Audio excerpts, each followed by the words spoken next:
Dieu agit à sa façon. Shalom bien-aimés dans le Seigneur.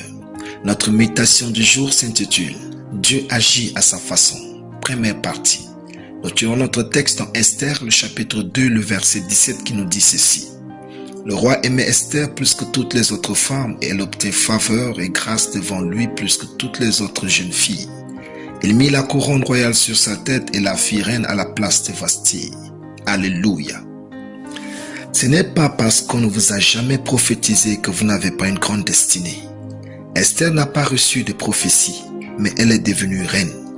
Plusieurs se détruisent de l'intérieur en ne pensant pas grand d'eux-mêmes. Ceci juste parce qu'il n'y a pas eu une sorte de prophétie spectaculaire à leur égard. C'est une façon diabolique de se considérer. Sachez-le.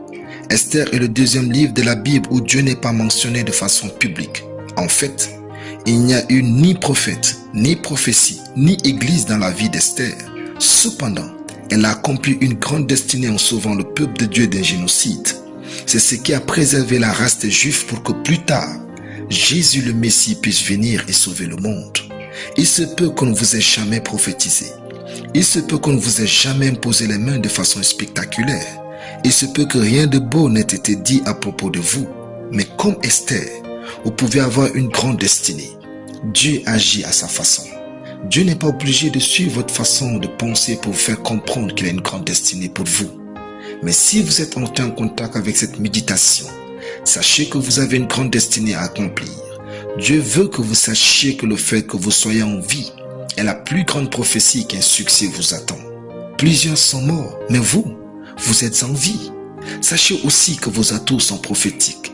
Dieu les a placés en vous pour vous montrer ce que vous pouvez faire et réussir. Vos talents sont prophétiques parce que Dieu les a placés en vous pour vous montrer dans quoi vous pouvez investir votre vie et réussir.